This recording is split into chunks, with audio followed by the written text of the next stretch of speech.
Nor must we forget the woman prospector. She scorns high heels and long skirts and all such femininities, shod with high, stoutly made, thick-soled boots that conceal all the ankle that a short khaki skirt would otherwise disclose, and attired in a sombrero and khaki tunic. She tramps over the desert in a most businesslike way and handles a prospector's hammer as skillfully as her eastern sisters would handle a fan. Despite being unacknowledged in most mining histories, women in Arizona and the West prevailed as early as the 19th century as independent prospectors and miners, mining entrepreneurs and investors, mill workers, assayers, and mining engineers. Bureau of Mines specified no woman may be employed in any mine, and deep-rooted Cornish superstitions believed women in a mine would bring bad luck. These pioneer women would lay the groundwork for equality in the stopes, smelters, and boardrooms. Women prospectors are known of as early as 1849 in the California gold fields, but the first Arizonan lady prospector would not arrive until the 1880s. Documentary records indicate that a certain Mrs. Hawley located the San Juan copper property, known today as Freeport-McMoran Safford Mine, around 1886. The property was later acquired by Mrs. H.L. Holborn, who tramped through the hills, located claims, and held them as would any ordinary prospector. Towards the turn of the last century, women's involvement in the Western mining industry expanded greatly. Nearly 100 women prospectors are known to have worked on the Western mining frontier, but many remain nameless, and historians estimate 3 times that amount actually prospected in the West. Jenny Hilton owned a valuable mine near the Haquahala Mountains, which she soon sold for the large amount of $35,000, which would be an equivalent to about $1 million today. In 1896, she was known as the only active miner of her sex in the United States. She was formerly a school teacher in California, but left to join her brother and uncle in the mining industry. As a student in mineralogy and metallurgy, she ventured out to Arizona and New Mexico with interests of becoming a prospector. There were 2 most notable female prospectors in the West, Nellie Cashman and Lillian Malcolm. Nellie Cashman, the Angel of Tombstone, was well known for her charitable efforts in the mining community, leading a prospecting trip to Baja California in the 1880s, and success in the Yukon gold fields. Lillian Malcolm, the woman prospector, started off as a New York actress, but found a greater interest in the mining industry.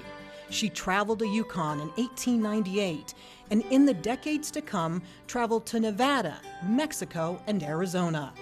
In Nevada, Malcolm ventured off to where few had dared to go, and came across a valuable ledge of copper. Malcolm would famously state, "There is too much hypocrisy in the sexes. Women can endure as much as a man." As early as 1880, there was talk in mining circles of an exclusive women-owned mining corporation known as the Women's Mining Company. Additionally, there was an associated permanent Bureau of Information for female mining investors in New York City, known as the Women's Bullion Club. The stated objective of the Bureau was to interest and educate women in practical work of mining and thereby open for them a broader and more remunerative field of legitimate industry. The Women's Bullion Club and another New York bureau, the Ladies Mining Association, would provide lectures and advice to female entrepreneurs over the next several years. Most topics covered the wealth that could be made from base and precious metals mines in the Western Territories. Entrepreneurialism came with ease to mine owner Anna Durkee. After trying out professions in education and insurance, Ann Durkee soon found herself on her way to making a fortune in Alaskan and Arizona mining. In 1906, her first move as a mining magnate was the formation of the Alaska Garnet Mining and Manufacturing Company. capitalized at $1 million with a board of only women.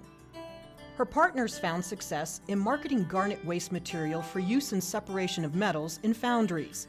In 1914, the company shipped 12 tons of garnet without the help of any male stockholders.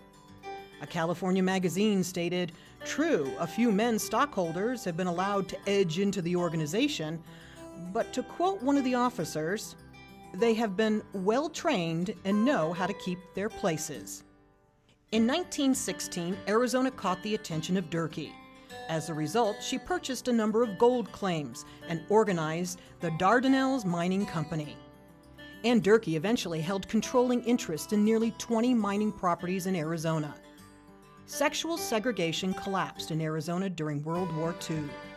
With the need for strategic minerals like copper, the Bureau of Mines prohibitions were relaxed to allow many women to work in mining during the war. Dozens of women worked in the Phelps Dodge Mill in Morenci. By 1943, 25% of the concentrator workforce was female. They helped produce the red metal for the war effort. From the beginning of breaking into mining, women pursued degrees in mining engineer, geology, and mineralogy. Even throughout the world wars, women persevered with their education in mining. In 1944, Blanche Elise Lightoller was the first female graduate from the University of Arizona School of Mines. The Bureau of Mines prohibitions may have vanished, but the discrimination remained the same. On a school trip, Lightoller felt compelled to dress like a man and hide her hair under a hat to prevent superstitious miners from realizing a woman was in the mine. After World War II, many women miners were replaced with returning soldiers. However, some refused to leave and continued to stay at Phelps Dodge for years to come. Not until the 1970s would government and union mandates give women the right to enter the male mining workplace.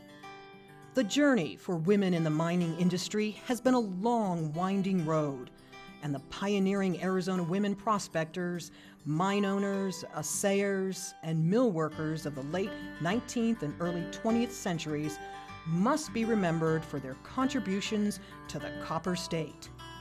We must not forget the pioneer woman prospector.